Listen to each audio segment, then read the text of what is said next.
The AI war has barely just started, and I think a lot of people in the West are not yet aware of some of the strongest cards that China is holding. I know the response. The response is printed money, devaluation of the dollar and the yuan against oil, gold, Bitcoin. That is the only answer, unless you want to. The worst stock market day that we've seen in America in, I think, 20 something years, the worst day in Hong Kong in, this century. Computers are this subordinate part of our reality, and then eventually may become like equals and surpass us. Welcome back to The Roll-Up, your home for technical talks and open conversations that shape the modular future. Nothing on today's show is to be construed as financial advice. You can see our full disclosures list at therollup.co/ventures. Sit back, relax, and enjoy today's episode after a quick word from some of our awesome partners. RedStone is DeFi's modular oracle, supporting over 100 clients on over 50 chains and offering 1,000 assets. RedStone is the leader for Bitcoin staking and yield-bearing assets. They offer the most robust, customizable price feeds available in any model. Join the RedStone exhibition today.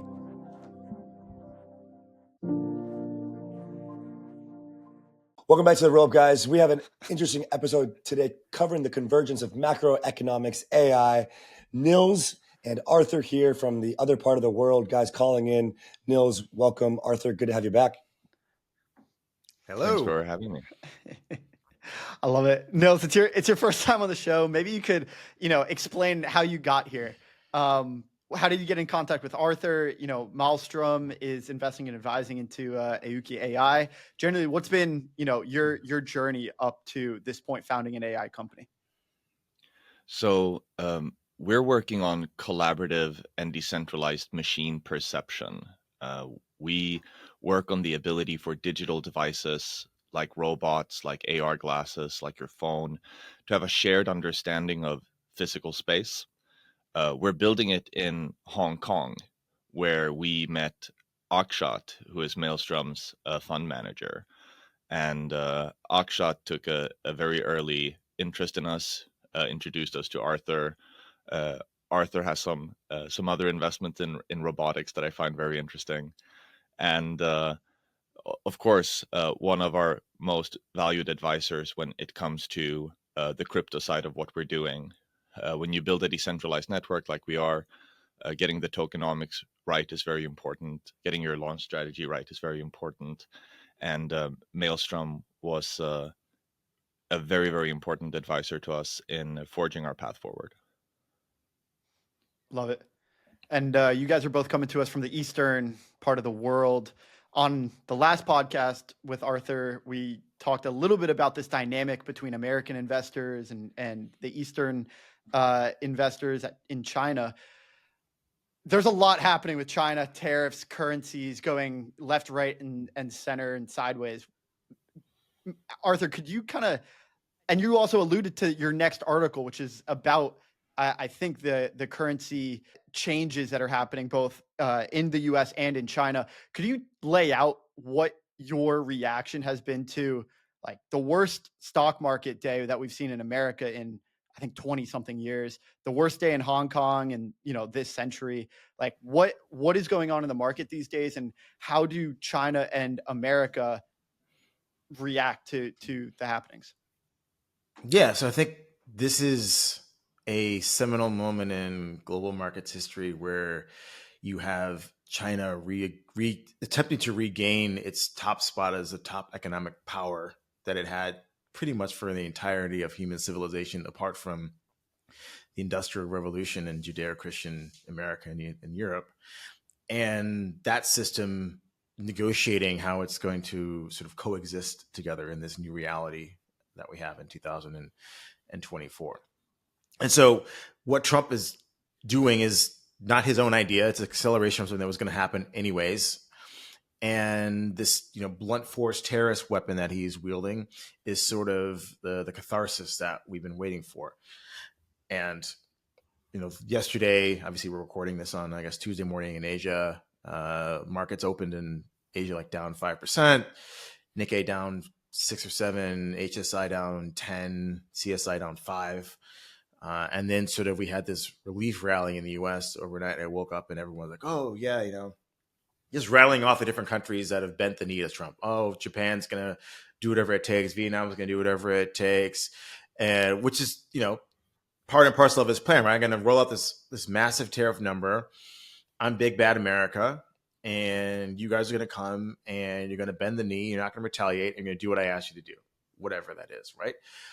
But again, this isn't about Vietnam and Mexico and Canada and all these other countries. If you look at the massive dispersions between who finances the world and who builds the things, it's America and China. It's all about what is the new agreement going to be between America and China. And I don't think that Xi Jinping can bend the knee to Trump, because that would essentially mean that China is going to go back to 19th century Ming Dynasty, where they had drugs sold to them by the British. They had trade treaties enforced upon them at gunboat. And he's going to do that again, and obviously a less violent mechanism, this tariff thing, and just agree to the big bad white man who tells him he's got to change his economic policy for the 1.4 billion people that he represents. So I just don't think there's a deal that can happen.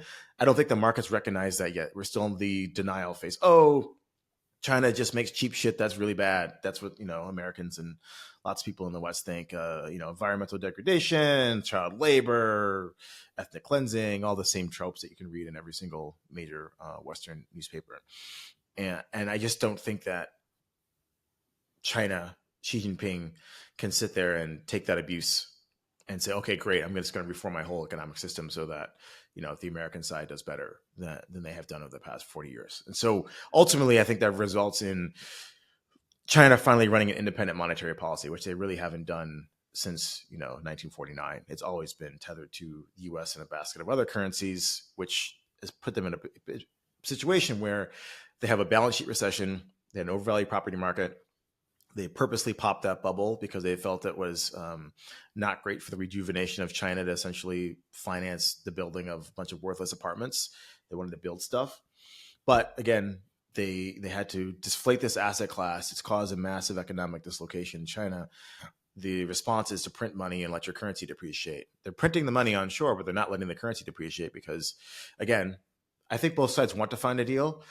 I honestly think that neither side will be able to find the deal that works for their domestic populations, and the result will be CNY, the Chinese yuan, at 8, 9, 10, 11, some level like that, so that it allows China to do what it needs to do, which is print money, fiscal spending, monetary easing, quantitative easing, and let the currency depreciate massively, which is obviously very good for crypto. But that's sort of the framework that I'm operating under. We're not there yet. Both Xi and Trump are putting out the "I want to do a deal" feelers. I'm sure there'll be some sort of like jamboree meeting at some point, and everyone's like, "Oh yeah, China and the U.S. are going to find a way to coexist economically in this new system. The markets are going to be rallying. Ultimately, there won't be any deal, and then everything falls apart again. And hopefully, by that point, Bitcoin ditches this correlation to the Nasdaq, and we sort of can outperform in a meaningful way on this global reflation and sort of decoupling of China and sort of the Western ecosystems. So that's kind of how I'm looking at it. I think all the sort of noise around Vietnam or whoever just going and doing a deal, great. Japan's going to do a deal. Vietnam's going to do a deal. Bangladesh is going to do a deal. Who gives a fuck, right? Unless China's coming to the table and bending the knee, then great. The S&P, I think it's up on the day right now, but that's just a bear trap. I think this really is between the US and China, and I think it's one of the early salvos in the AI war, actually. The AI war has barely just started, and I think a lot of people in the West are not yet aware of some of the strongest cards that China is holding. Like, according to the World Bank, more than 70% of the world economy is still tied to physical locations and physical labor. You will have heard Jensen Huang, CEO of NVIDIA, at CES this year, pointing out that while we are entering the era of agentic AI now, the next and final frontier of AI is physical AI, AI that can act with us in the physical world and manipulate the physical world, the age of robotics, essentially. And this is an area where China has a very, very substantial upper hand. like years ahead of the United States. People forget that the world's biggest AI company before OpenAI came on our lips, right, was SenseTime, a company founded here in Hong Kong, focused on computer vision and machine perception. And the world's largest drone company by far is DJI, founded here in Hong Kong, controlling almost 90% of the consumer drone market and 75% of the commercial drone market. And when it comes to robotics in general, right, it was back in 2015 that China's robotic fleet caught up to the US in size. So, industrial robots, things like this. But by 2023, every other robot was sold to China. And half of all robots in the world right now are on Chinese soil. So China is incredibly advanced when it comes to robotics and have built out this vertically integrated production stack in Shenzhen, which is very, very hard for the West to replicate. Just like a personal anecdote, someone working in the space, uh, we're working on a semi-robotic device, and we needed a new kind of camera. And I mean like a new kind of camera. We couldn't find a single vendor that had a camera to the specs that we needed, right? So we went to Shenzhen and we explained, we need a camera with these properties. And they had one made and shipped and on my desk in less than 2 weeks and for less than $1,000. Like, that is very, very hard to replicate in the West. And I think part of what's happening is the US waking up to AI, and physical AI is going to dominate the future economy. And something needs to be done to allow America to reshore its industry and rebuild its industrial base. It's not just about the dollar. It's about the fact that Americans don't build things anymore. And if they don't build things, China is going to win this century. I heard a stat. I think it was in one of these Besant interviews. I think the most recent one that he did with Tucker Carlson, where he described the relationship between China and America in terms of trade. China runs a trade surplus, and America runs a trade deficit. And he was making the case that the country in the trade surplus is in the weaker position. The country that runs the trade deficit is in the stronger position because we're the buyers. America is the buyers. America is the demand in this supply-demand dynamic. China is the supplier. They're producing the things. They have the manufacturing capacity. They have the robots. They have the cheap labor. They're making the things. This strikes me as counterintuitive when I first heard it, because they have the things. They can withhold it from us. Who do you think is in the stronger position of leverage? The one like America, because there is the buying power and the demand here, and if we make it ourselves, we'll keep it ourselves. We will choke the Chinese suppliers, or vice versa. And China's in the stronger position because they have the stuff and the means of production. I mean, I don't think you can 100% rely on any of this historical example, but we did this play before, and it was 1930s, right? The United States was China, Western Europe was the United States, and look what happened, right? Western Europe imploded into global conflagration and basically, destroyed themselves. The United States had a very deep balance sheet recession in the 1930s, and then what did it do? It printed a lot of money, and it got itself out of there and became the dominant manufacturing entity for this stage of the Industrial Revolution, the factory, mass production, commoditized goods, right? So if we take 2025, right, America is Western Europe and China is America, right? China makes the stuff, and Western Europe is the other side of it.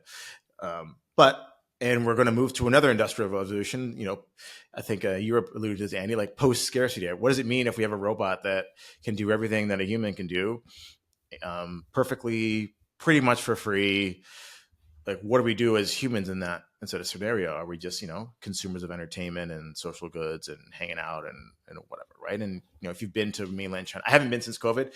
Maybe Nils can speak to this, but if you go to like whatever, from what I've heard, like Shenzhen, Shanghai, Beijing, like the top tier one cities, it is another fucking universe of how integrated things are. The amount that technology plays a role in China. Now, the downside of that is they have essentially the Zoomers are all, I think it's called, I forgot the Chinese word, lying flat, which is they're so just disinterested in the system because there's just no opportunity because the robot can do everything. The factories are all mechanized. The best jobs are held by the X's and the Zoom and the boomers. They're not going anywhere because it's, we're getting healthier and all this type of thing. So like, what are they going to do? I mean, they can go to a nice concert and, do that kind of thing. But like we haven't changed the mentality of your job, right? Versus you are what your another connections to humans. So we might have China become this the poster child of a post-scarcity society where the robots do everything. It won't be as like individualistic as in the West, but there is a path forward for if they can sort of rebrand the ideology around what it means to be a productive member of society, then what the West thinks is an Achilles heel of all these unemployed youngsters becomes this is the utopia, right? Party controls everything. Don't worry about politics. You just go to the Taylor Swift concert. You go see Fan Bingbing or Andy Chow or one of these K-pop or Chinese artists. Enjoy your life. Here's an apartment. Yeah, it's not the best and the biggest apartment, but you have an apartment. Here's some food to eat, and there's a robot that does that manufactures everything. I mean, what's it? Okay, yes, and maybe in a Western sense, well, there's no freedom and blah blah blah. But like, I don't know. I think a lot of humans would like that situation. I think a lot of Americans would take the Pizza Hut and the Netflix credit and the instant drone delivery. I think one core difference that I experience as being American, just kind of growing up in this somewhat propaganda-led regime around anti-China, which actually iShowSpeed has just done a China tour. I don't know if you've heard of this guy. He's like a big YouTuber. He like Lamborghinis drive like 80 miles an hour and he just jumps over them, goes crazy, loses his mind. And he just went to China, did a huge China tour. It seems like it was kind of like either incentivized or like there's something happening where he was showing a lot of the good parts of China and like just showing this really positive experience. And so I think that was probably helpful for kind of a lot of Americans' current perception. Because I watched it and I was like, yeah, that looks sick. Like that city looks insane. Like I kind of want to go, right? But kind of zooming out of like the futuristic, just back to kind of the Chinese way of conducting their international policy as of the last 10, 20 years, it does feel very loan sharky often. Like it feels very much like I will help you as a nation, we will come, but if you don't pay, like we're just going to take that land or that, that's going to be ours or all the fish that are in your sea in your international waters are ours. Whereas it feels like America has had much more of like this like soft power kind of like, with these tariffs or with like these capital controls internationally, it just feels like it's been a bit more of like a mutually beneficial kind of way of going about operating in the world. And now Trump just seems to have kind of like taken that away from at least the perception of people. And so perhaps this is actually making them on a more level playing field from an international policy perspective. But Nils, I'm curious if you have any kind of like pushback on that idea or any kind of closing thoughts here on some of your experience there. China had the one-child policy for a long time. So Western analysts have been right to point out that China has been facing an impending demographic collapse. Like there are too many old people, not enough young people. What I think people have missed is how that has motivated China at an existential level to really mobilize. Because China is an incredibly ethno-nationalist country. Like they want one government for the Chinese people, right?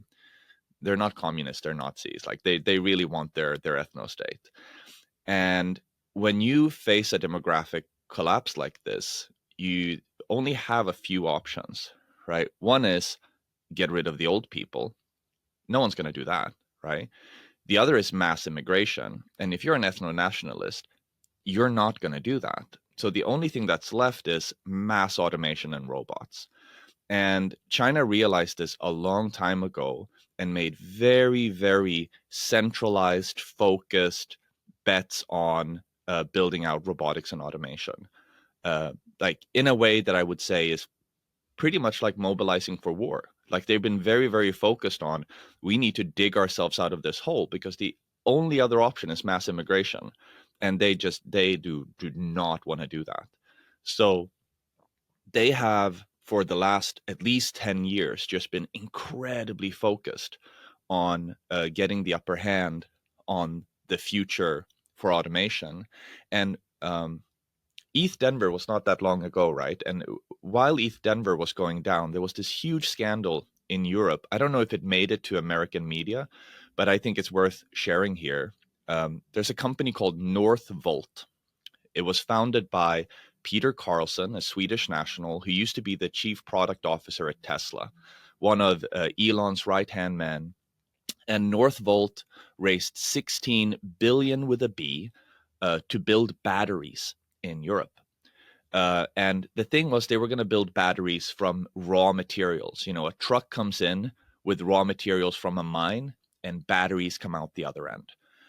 And they build this huge battery plant in northern Sweden. It's going to run on green power. And last year, an investigative journalist starts looking into this company. They've received billions of purchase orders already from, you know, the big German automakers, things like this. And it is revealed that with $16 billion and motherfucking Peter Carlson, former CPO of Tesla, they had not managed to build a single, not one, battery end to end, because apparently we don't know how to fucking make cathode material anymore, like one of the main ingredients in how to make a battery. So that had to be imported from China. So much of the world economy is going to run on batteries soon, not just our cars, but our robots, our drones, etc. And it's not clear that the West even knows how to make batteries anymore. Like literally, do we even know how to make batteries anymore? China controls just way more than half of the battery market. Like just one Chinese company controls more than half of the battery market.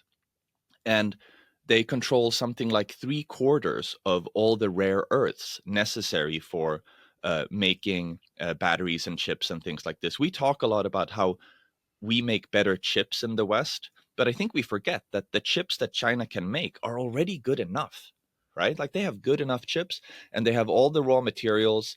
And if this trade war goes on for too long, my fear is that China will just say, fine, you can't have any of the rare earths, and we're just going to do an export ban on batteries. Good luck. I'm curious as to how this could play out.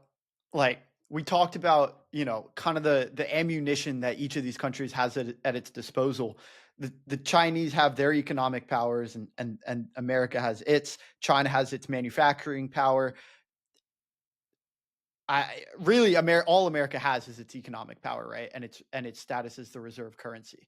So if we kind of operate on the premise of, you know, Chinese inflating its own currency, that's fine for the Chinese citizens because they already have all of the stuff.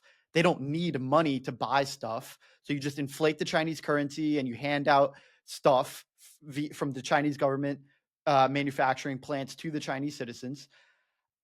Do and they inflate their currency away. Does this new system, this new world order, take China off of the US dollar as its reserve currency?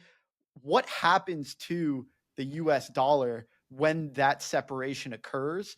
And what happens to China if it goes in this, whether it's its own direction or it's this new direction with BRICS countries? How does that new world order shake out? I mean, I guess we don't know, but at the end of the day, if you think about it from the United States perspective, they're going to do the similar thing to China, right? China was reflating a balance sheet recession due to a property market bust and sort of over build out of certain things, right? And they're going to fiscally and monetarily reflate, and the balancing factor is the currency. The United States has a different problem. You know, shipped all of its manufacturing overseas so that stock shareholders can make a bunch of money over the last 50 years. And what's the, you know, it's not like the US can't ever make a battery. They just didn't want to do it because it was really expensive. Well, okay, let's just, you know, bring all that production home, inflate the currency, the dollar goes to shit. Now, maybe not against another fiat currency, but against gold and against Bitcoin, we're talking 80, 90% devaluation of the dollar. In nominal terms, will be fine. And so then, okay, maybe over 5 or 10 or 15 years or whatever the time period is, the United States can make a battery just as good as China can make a battery. And then it just comes down to everyone else's ideological and geopolitical decision of who they want to trade with, who they can trade with, security agreements, all that kind of stuff, which we can't really predict. But we do know that both systems have a problem, and neither system wants to deflate their system and then rebuild. It's okay, we're going to take it where it is. We're not going to completely disenfranchise all of the capital holders or the politically connected entities. We're going to print a bunch of money, and our currency is going to deflate against the hardest currencies in the world, gold and Bitcoin. And so I think that's the message.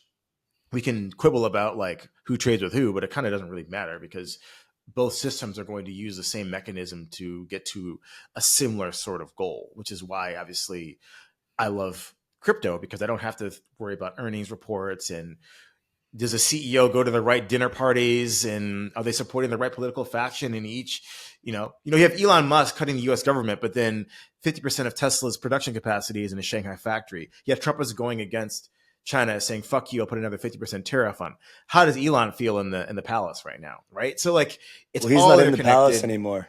He got kicked out of the palace there. I think. I don't think he liked that either.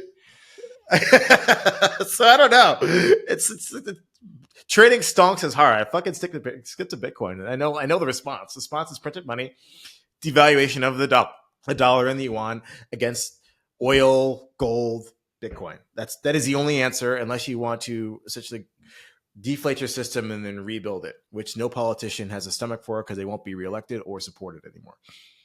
And just to close that rabbit hole and like put a number on like why that never happens, because it basically means like sinking the economy, the stock market, everything, just like we're seeing now. But then there is no bounce, right? Because the bounce occurs when the there's a bounce. It just takes a while. It just takes a while. So, it's hard. You could either keep drinking or you can suffer the hangover. And in a electoral democracy, no one wants to suffer a hangover. It's like, I'll vote for the other guy. He says keep drinking. And then if you're a strongman politician like Xi or the Communist Party, which has said, I'm going to make sure there's never and nothing ever bad happens to you, Chinese proletariat pleb, therefore support me and give over your sovereignty to me. I said, cool, great. I got a job. I got an apartment. I have something to do. But if you say, I need you to go, dig some holes for 10 years because we overinflated the country for the last 30 years, they're like, I don't know if that wasn't the deal. So austerity doesn't work in a democracy, and it certainly doesn't work in a communist autocracy. It doesn't work in any system because of what the promises that the politicians sell to you. So in the war of America, this subtle war, not kinetic war, but in this economic war of America versus China, the winners are the hard asset owners, because Correct. Printing money Always is the been. only are the bullets. Yeah, and I think people sort of get down these rabbit holes of the Chinese way and the American way, and they do this better than we do, and putting their identity to these like made up concepts called a nation state, and missing the point, which is they all have to do the same thing. Just own Bitcoin, and you're going to be okay. Dude, Arthur, you're like a based rich dad poor dad guy. Like he'll just tweet like the most boomer way, like own gold, silver, BTC. It's like, nah, dude, fuck stonks. Nils, you got anything to add there? Bitcoin is not just a hedge against inflation, as the meme goes. It's also a hedge against the excesses of power. Crypto is going to play a very important, or a couple of very important roles. Not just what Arthur is describing, but I think crypto can and should, arguably must, play a very important role in what is happening in the AI war as well. If I can get technical for a little bit. A very big part of robotics and AI is related to our privacy. And the reason China had the world's best AI company before OpenAI was because China was very invested in face detection and things like this, because they wanted to keep track of its population. But we're not much better in the West. just a couple of months ago, Elon was on Lex Friedman's podcast, and he said, unashamed, that his humanoid robot is going to be the greatest source of data in the world. And that's why he's going to win the AI race. So Elon, just completely unashamed, is telling us live on air, right? I'm going to be spying on you in your homes. And like the CEO of that Norwegian, what are they called? 1X, same thing, greatest source of data in the world. I think it's incredibly Dude, we got way important. too many smart homes now. Smart homes did not need to be smart. Like we kind of lost the plot here on like the smart shit. You know what I mean? Andy runs a light node on its refrigerator, from what I'm told. Too smart. I think there's an important path here to decentralize the collaborative robotics and collaborative machine perception stack, which is obviously what we are trying to do at Auki, but other interesting people in Web3 have noticed this trend, right? And I think that for me, I think that this is the biggest call to action that the decentralization movement has faced so far. We haven't faced a bigger threat to our privacy and our liberty before than the rise of robots, if these robots are either going to serve the CCP or serve Elon. And both of these have no compunction spying on you, right? If we want to have a world where we can enjoy the benefits of robots and can enjoy the benefits of AR glasses and the like, and we don't want to hand over our cognitive liberty either to the state or to big corporations, we have to, as the decentralization movement, as the crypto movement, start paying attention not just to DeFi, which is important, but actually like how these things are built. And I really hope that the decentralization movement will start paying more attention to what is happening in robotics and spatial computing because of this. It's easy to forget, right, that just at Meta, there are more engineers working today than there are active engineers in all of crypto. True fact, right? We are an incredibly small and fragile movement, and we are talent poor today. Like, we are low on human capital. We need to attract a lot more human capital if we want the decentralization ethos to win. And I think an important way for us to do that is to start focusing on other things than monetary policy and attract this generation's greatest engineers in helping build decentralized robotics. Innovating finance, global, institutional, and on-chain. Deep liquidity to drive capital efficiency. Now, maximize yield on institutional-grade liquid staking with METH. Unlock $1 trillion of capital via Bitcoin. All of this secured by Mantle's treasury of billions in stables and ETH capital pools.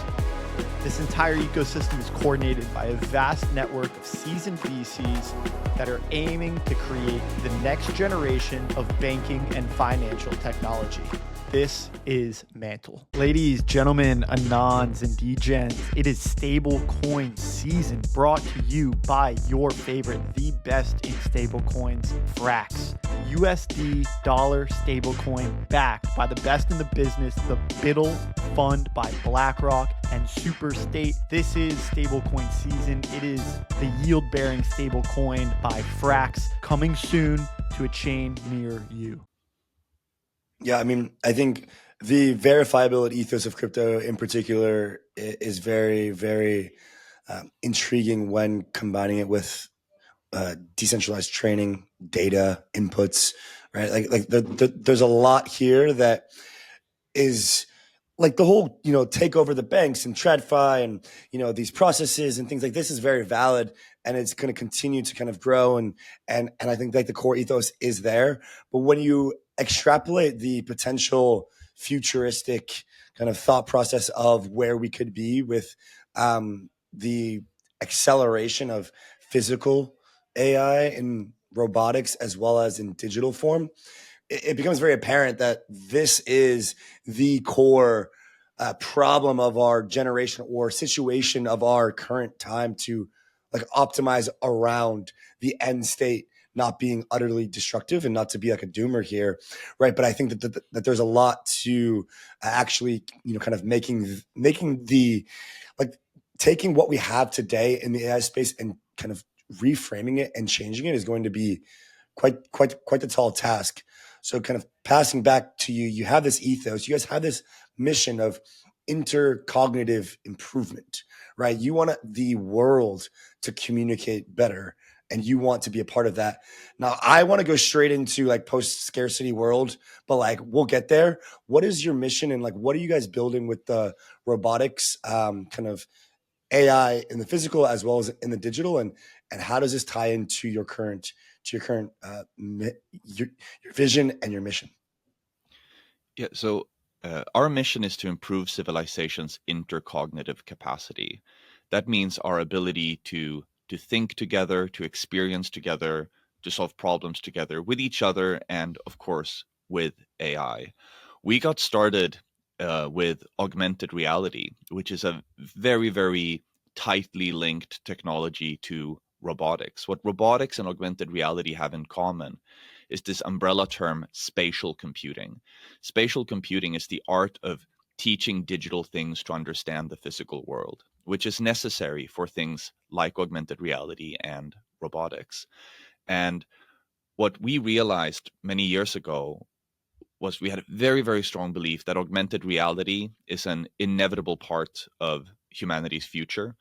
Uh, in the not too distant future, we're going to wear AR glasses, then we'll wear AR contact lenses. Eventually, we will have augmented reality neural implants, right? Like Yeah, I'm AR gonna is get one of coming. those I think it's girlfriend things. Finally, I'm gonna get one. I'm gonna finally get laid.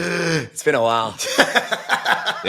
no, they're coming. They're coming, and you will be too. I So hope so. what I'm counting on it, man. I'm counting on it. one of the most important pieces of both augmented reality and robotics is something called visual positioning, which is essentially a way for the device to understand where it is. Because believe it or not, GPS is not fit for robotics or for AR. GPS only has a few meters of accuracy. It doesn't work at all indoors because it's actually line of sight. So it doesn't work very well in, the big Asian cities that are so dense, etc. So visual positioning is this idea that if you tell me what you're looking at, I'll tell you where you are. So anytime you want to do a comparison of what you're looking at to a model of the world, both those data sets have to be in the same place. So either we're going to send a whole world model down to your AR glasses, which doesn't seem practical. Like that's just not going to happen. Or what's going to happen is what's happening in 100% of the cases right now. And all of the big tech companies have built something like this. Apple, Microsoft, Google, Tesla, they've all built something like this, where you can send what you're looking at to their cloud and they will respond with where you are. That's a prerequisite for the AR glasses to work. It's a prerequisite for the robots to work. The problem is, right, that you are literally allowing these companies to know what you're looking at.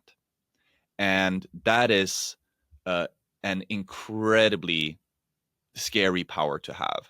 So in 2021, we decided that one of the most important things, not just at venture scale that you can engage in, but civilization scale that you can engage in, is to decentralize the visual positioning stack. And that means allowing the venues, the physical places themselves, to run the visual positioning system and retain complete control of their data.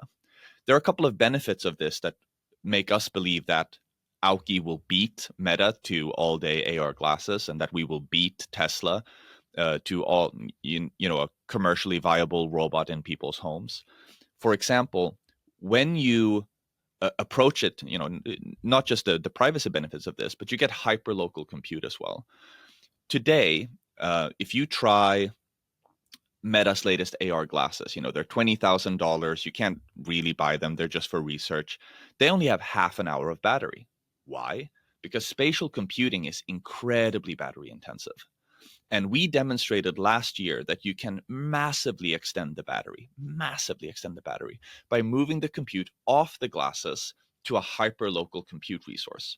you can't send it to the cloud because the latency is much too high, right? Like it's literally impossible to build AR glasses that talk to the cloud for anything other than positional corrections. If you want to do actual real-time spatial computing, it has to happen on the edge, hyper local to you.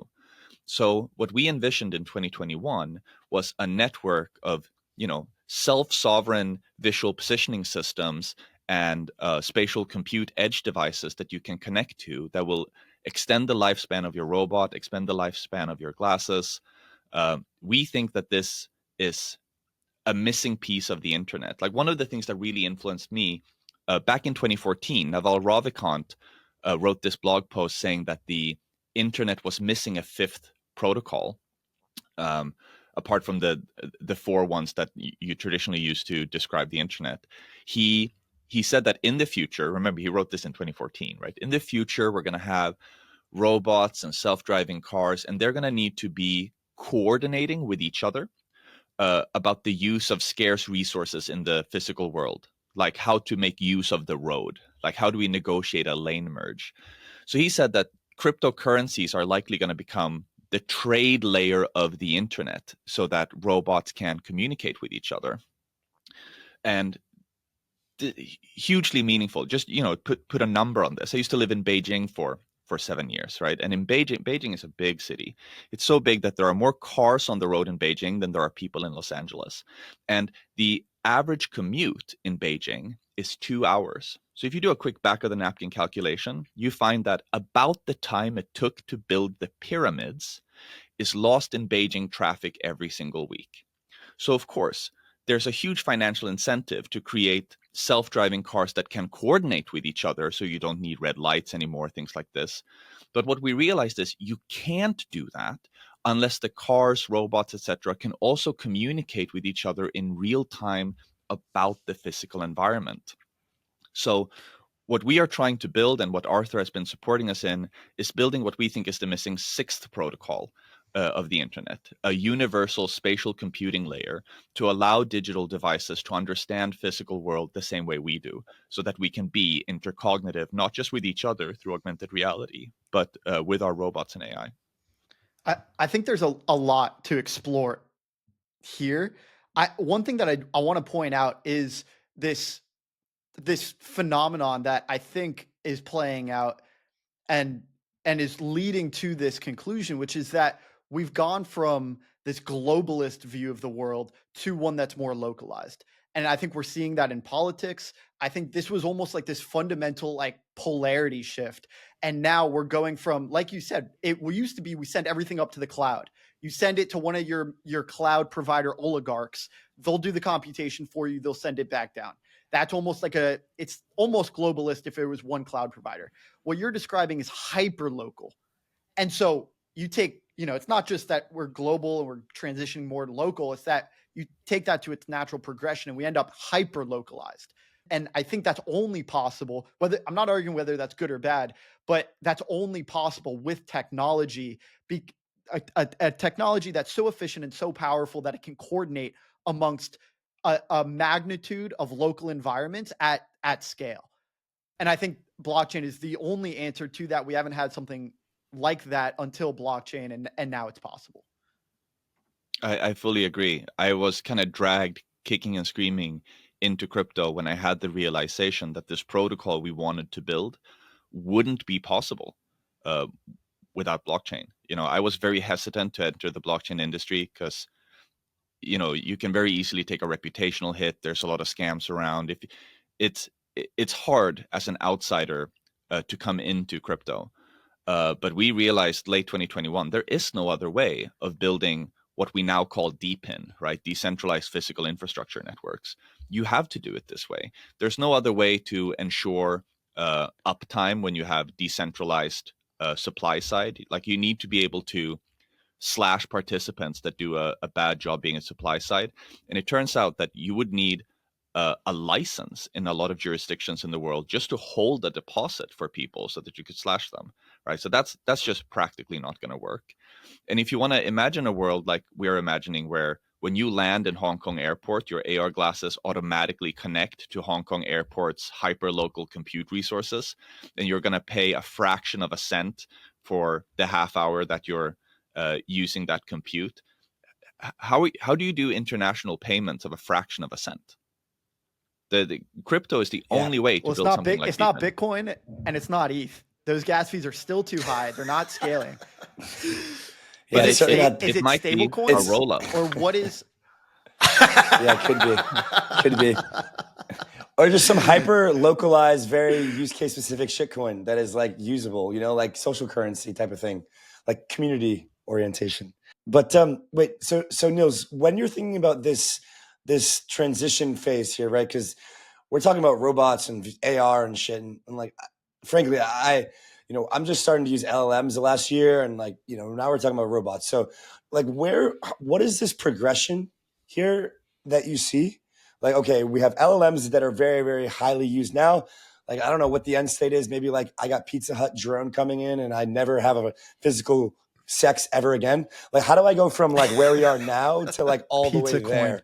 Like, what is the logical progression there?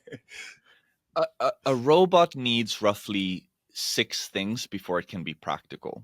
The first part of it we've just started seeing, which is a model for locomotion. Like the robot needs to be able to move around, right, and not fall over. So most robotics companies have now demonstrated that they are capable of locomotion. So what? Like you need a lot of other things. The second thing you're going to need is a model for manipulation, right? You need to be able to touch the world, interact with the world, lift things, etc. And only a few robotics companies have shown a little bit of progress on this. Like we're still very, very early in manipulation. But still, you need even more than that. Because let's say, for example, that you wanted to ask your robotic girlfriend to water all of the plants at your home. I'm imagining, Andy, that you actually have plants in your home. And the robot needs to not only know how to do this, right, which it would know from its manipulation model, but it also needs to know how many plants do you have and where are they. So that means they need some kind of mapping layer, right? But apart from the mapping layer, the robot has to understand where it is in relation to the map. So that's a positioning layer. And apart from that, it needs to have the ability to actually look at the world and understand, so that's the perception layer. And then finally, number 6, it needs an application layer. LLMs are probably not a very important part of the future of robotics, actually. Like Figure AI, one of the most written about and most highly valued American robotics companies, recently terminated their partnership with OpenAI, and the CEO said, "Well, LLMs are the least important part of our stack, and it's just holding us back." Where Auki is we are building in the mapping, the positioning, and the perception layer, and we see that most other companies are still focused on the party tricks that come with locomotion and some basic manipulation. But to actually ship you a robot that can do something useful, we need to crack these other parts. And making those parts be decentralized and hyperlocal, I think, is very meaningful, because mapping is not going to be solved with a model. That's not the best way to do that. Positioning might be solved with a model, but that model, again, you don't want that model to be controlled by some big cloud. You want a positioning system to work for your home, where you can control the data. Literally, it's not just like, oh, it's your data on my server. Like, no, you can choose to put that data on your Mac Mini at home and have your robot only talk to that computer. And Auki never gets any of this data. And we think this is a much, much safer version of the future, where you don't have to trust people like Elon or me to behave with your data. Yeah, I mean, that's like a big concern in, when I use Claude as my therapist, because again, I go out and I just can't see, girls just don't like me. And I'm like, Claude, why don't girls like me? Like, I think I need a robotic girlfriend. And they're like, well, oh, don't worry, you're probably, and so when I'm typing to Claude, I'm like, and then I'm talking about business and this and that, different chats. I'm like, who's getting this information? Well, it's Anthropic, it's in San Fran. But extrapolate that out into the physical world into robots, and the effects of that start to become, I think, much more apparent, for better or for worse. So I think like solving this problem now around privacy and verifiability, as well as just data storage and kind of the transparency for the users, is going to be very, very, very important. And then just like iterating on making them better, right? Because I could just imagine the robot trying to pour me water on my plants, and it's just like completely missing it and just pouring on the floor because it's like spatially unaware, and you kind of got to like tune it up. So much to see there. Kind of want to zoom out of the technicals of spatial computing and robotics and tie this into a thesis that I've been thinking about as a 25-year-old Zoomer here, which is that we are entering this era of post-scarcity. However, I believe there's this kind of turbulent period that I think has almost already started, basically with COVID into now, where like there's just a lot of random stuff that's going to happen, turbulent economically, politically, sociologically, culturally, that is going to dictate this like time where effectively we're going to have this period where there's going to be eventually a shift in the way that we think as humans, to the effect of, why did I spend a lot of time trying to work and make money and do all this? We're going to want to spend time on leisure, and we're going to want to have arts and philosophy. And this is kind of shared, but my specific idea is that there's this turbulent period where next 5 to 7 years, you have a chance to make money, to be a part of like the Citadel.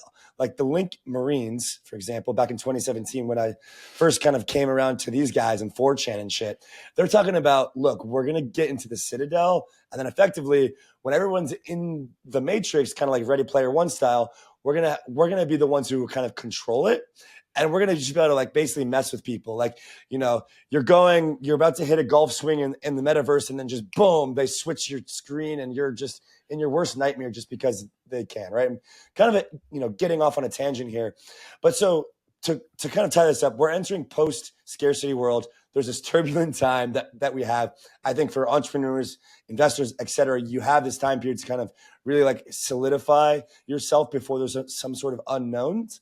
And then I think there's this period where we kind of have this, computers are this subordinate part of our reality, and then eventually may become like equals and surpass us. Haven't really gotten all that far yet, but maybe Arthur, help me kind of wrap my head around this, like economically or politically. Like, I know I'm crazy, Yeah, man, but like, what are your thoughts here?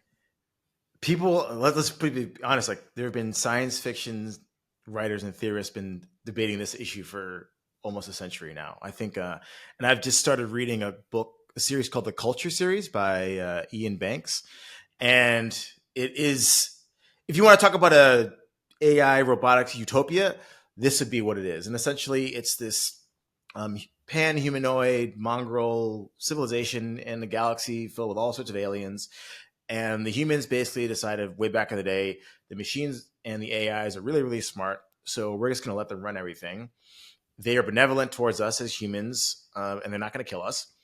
And so we're in this post-scarcity world where there is no money. You don't work. You basically do whatever you feel like you do. You travel the galaxy, and you enjoy yourself, right? So this is a utopia, and there's more to the books than that, but that's just sort of the backdrop. Which one are you? It hasn't really now? gotten to. I'm reading Matter right now, book 8. Very good one. Around. Have you read The Player of Games yet? Yes, that was really good. One of the best villains of all of literature, I think. Yeah. So again, it's this post-scarcity world, but then we go bringing it back to 2025. The pressing part is, when in history has humanity ever shared with each other, right? So if we have all this abundance, all these new technologies, even today, right? Are we sharing with each other? There's massive, wealth inequalities. We all bust our ass to make money so that we're, socially and monetarily richer than the next person, so that we can enjoy more things than the other person. But what happens when all this goes away and we don't have scarcity of labor because it's done by a robot? We don't have scarcity of energy. Maybe we figured out nuclear fission or something like that. And so this concept of a currency that basically all it does is determine resource allocation. That's the point of money. We don't have that anymore. And so then the folks that spent all this time and money and capital building all these things that now could essentially liberate the entire of humanity from work as we understand it, are they going to sit back and say, okay, I busted my ass, I did all this work, I did all these things, and now 8, 9, 10 billion people, y'all get to just, put down the tools, you're done. Is that what we're going to do? I don't know. You're going to be I in the don't think so. Citadel, Arthur. No fucking way. You're going to be in the Citadel. It's just not going to happen. And there's, we're humans. Yeah, we're okay. imperfect beings. And so then the question is like, how do you survive between this period? And the way I think about it is you need to make as much money as you can so that you can sort of try to step your ass out of this shit and just watch as far away as possible as shit just gets completely reworked and blown to smithereens. And so I think that's the crypto angle, right? If we're talking about a post-work society where there is some sort of token that's moved between the AIs, the machines, and the humans, it's going to look a lot like Bitcoin. It might not be Bitcoin, but it'll be something similar. It certainly isn't going to be the US dollar, the yuan, the euro, the yen, right? These are specific country things for their specific populations. But we're talking about a human machine society that we're fastly moving towards. And the people who invested all the capital are not going to share it with everyone else. Or the countries that did really well, the developed West and maybe China, are they going to share it with the Bangladeshi or the Filipino that were selling their labor to basically earn a living? Or are they going to say, fuck you, you're not worth it because you weren't smart enough or didn't support the right leader to get you on this techno-nationalist future, so you can go die in a tsunami. We're over here, okay, no immigration, that kind of thing, right? I think that's a future. It's a very bleak future, but that's human nature. I fear that you're right and that the ladder is about to be pulled up. And my personal bet here, since I believe that the economy will grow over the next 20 years to encompass at least 100 billion AI decision makers, build what AI wants to buy. Like, that's my personal bet. Build what AI wants to buy. That's what motivates me to get up in the morning and build a decentralized machine perception network, because these 100 billion devices need to see the physical world, understand the physical world. They're going to want to buy data from each other, compute resources from each other. And that's me trying to grab the last rung of the ladder before it's pulled up. I think that's exactly this brings us full circle to the post-scarcity in China that we're seeing as on a trial experimental basis right now with all the technology and automation that's happening there now. Those who realize the impending ladder that you mentioned being pulled up, they're going to try to grab onto that ladder and exactly make as much money as possible and grab on and invade the citadel and be a part of it, versus the roll-up citadel, and the ones who don't realize that are going to be perfectly happy with their Beijing apartment in a post-scarcity world, going to see their favorite K-pop. But I think Beijing is like a great place to be. I'm talking about the Philippines, Bangladesh, Sub-Saharan Africa, parts of Latin America. These are places that we barely care about today in any event. But certainly Xi Jinping and Donald Trump are not selling their population. I'm going to invest in the national glory of America and China so that we can share all this with the rest of the world. That is not the message. So if you're a proletariat pleb in Beijing, you have hit the fucking lottery. You're not in fucking Manila or somewhere else, just dying. But even those in Beijing or those in America are still going to see this metaphorical ladder and try to grab onto it. No, we have but they're within a certain. But I think that Arthur's point is that there's a lot of people that don't have a chance to grab the ladder right now, and the post-scarcity society is going to be very unevenly distributed. Scarcity is going to get worse for some people, is what I think Arthur is saying. That as the rich world gets richer, the poor world will get a lot poorer, because no one seems incentivized to just like, hey, now that we're rich, let's make sure that poor Venezuelans can live. 100%. In that same Besant interview, I heard another statistic. It said in the summer of 2024, more Americans took European vacations than ever before. In that same summer of 2024, more Americans have visited a food bank than ever before. Just to illustrate the point that, like, you guys are like, I 100%, there is this growing disparity between the rich and the But poor. at least there's a food bank. So And that's not to, Yeah, that's that's to true. denigrate poor people in America, but at least there's no fucking food bank in Manila or Right. in like Laos or Cambodia. There's no fucking food bank. So like you can't go anywhere. There's not even a chance to get any human like compassion. You're just fucked. So that is the scary part. And that's, 4 billion people we're talking about, because all they do right now is they sell their labor to us. They're the helper in our home, they're the delivery person, they're the cheap construction worker. But when we're in a post-scarcity robotic world governed by AI and computers, we don't need any of those people anymore. And so then are we as a global society, whether you're communist or democratic or whatever, are these successful systems within their own right going to say we're going to extend a helping hand to those who have nothing, and we need nothing from them either? That's, I think, the scariest part of this. 100%. And that's probably a sort of intermediate stepping stone where there is like post scarcity in certain jurisdictions, and then there is still a lot of scarcity in those Manila, Well, yeah, Philippines. I feel like we're kind of stepping around this idea that this is like AI and robotics seems like a very deflationary act of force. In the total sum of all of what's going to happen, very deflationary force.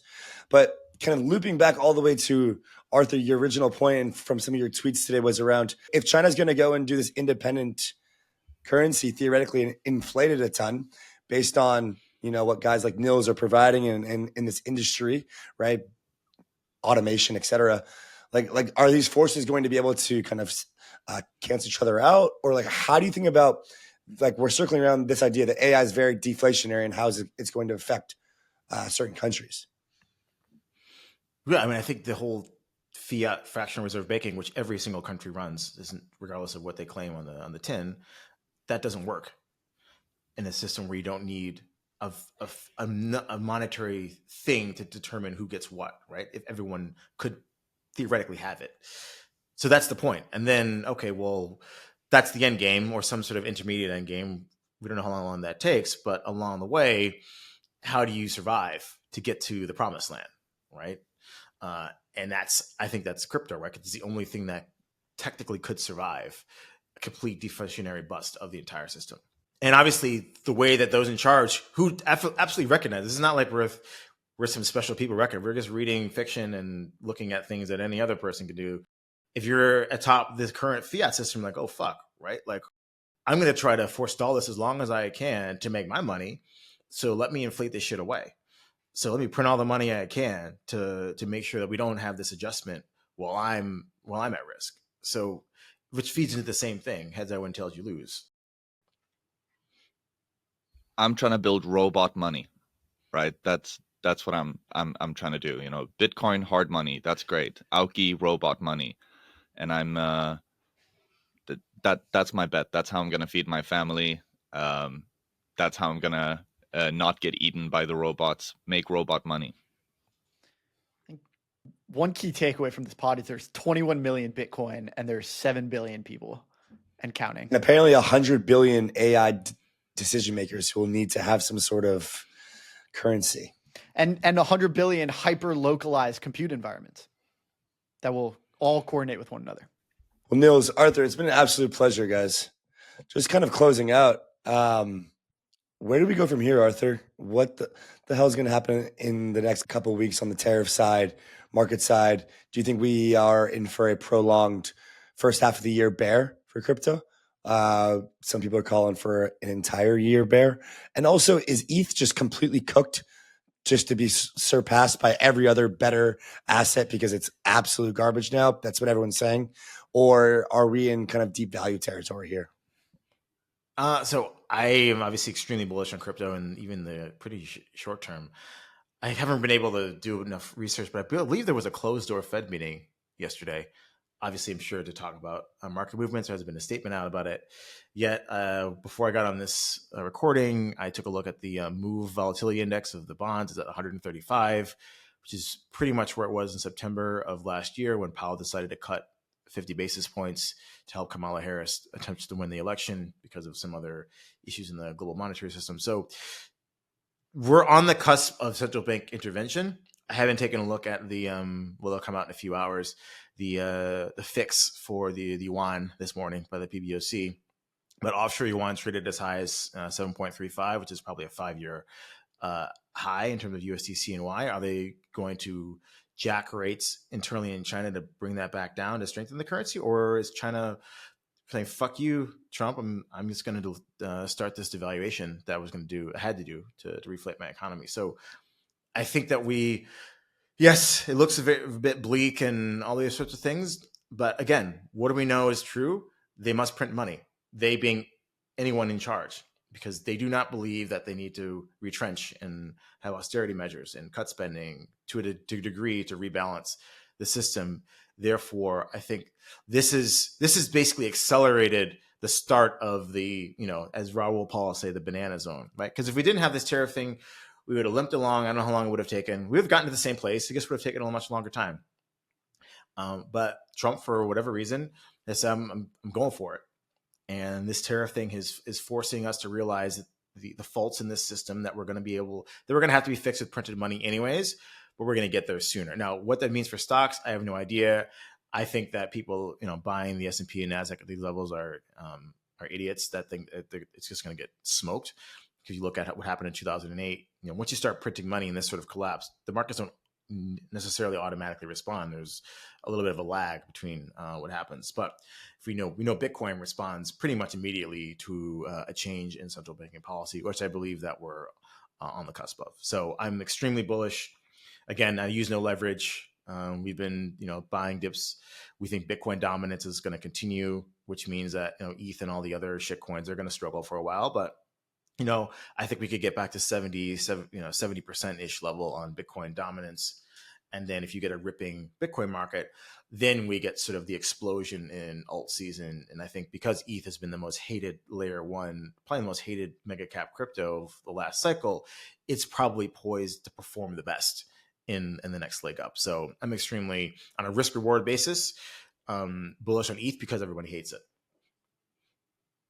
Amazing. And whether you're holding ETH or Sol or Hype or TIA or SWI or Aptos or whatever, name your layer one, ETH is definitely underperformed. And so I think I think a part of the community has missed that. And I think it's partially because that's kind of why I think that we haven't gotten alt season. Like it's always just been ETH kind of leading the way. I mean, we had a Solana season, and we had a meme season. Do you think Fartcoin is going to be the leading meme coin for the next bull cycle? I hope so. I guess it'd be funny, but I don't know. It doesn't matter. I'm sure if you had Murad on here, he'd have a thesis on why something in his portfolio would go up. But one of them would do well. But I don't think meme coins is coming back as a trading situation as it was past cycle. Just the same way that NFTs, while they still exist and there's punks and all the other things that still have lots of value, they weren't traded in the same amount in this particular little mini cycle from 2023 to 2024. So it'll be something new. I don't know what the new shitcoin meta will be. We'll be participating as with everyone else because it's fun. But yeah, who knows? Do you have a favorite shitcoin? A favorite shitcoin? No, I don't have a favorite right now. I mean, I wanted to do something ridiculous. We need. You mean maybe BitConnect? Just because I love that video of wow, BitConnect. It's one of my favorite. Favorite videos. It'd probably have to be my favorite shitcoin. That is so legendary. I think we got to start the podcast like that. Is Arthur saying, yeah, next time. Yeah. Hey, Nils, just to kind of wrap us up here, man, take us on a more serious note home. What are you most excited about with what you guys are cooking? What's exciting in the robotics, spatial computing, AI space for crypto? And yeah, man, where do we go from here in this space, 2025, 2026? We are in the process of rolling out to 1,000 locations right now with a single customer, on track to hit 10 million ARR this year. We think about a quarter of that will be on-chain burns. And by this time next year, we believe we will be the biggest DePIN by revenue. We're incredibly excited about the bet that we've made. on collaborative machine perception and making the physical world accessible to AI. Like, I truly believe there is no higher leverage activity that we can do as a civilization right now than prepare the physical world for the coming of the robots. The robots are coming. The institutions are coming. That's what we said in 2017. And now they're finally here buying our bags. I was trying to tell my friends this the other day. I was like, guys, the robots are coming. The institutions are coming. Just be patient. Arthur, I just did a pod with Arthur. He said that they're going to print. Now I just did next one with Nils AI guy. I don't need a job in 5 years. I got to have a girlfriend. We're all going to be all right. Thank you guys for joining us. Thank you guys. I appreciate it. It's been fun. Thank you guys.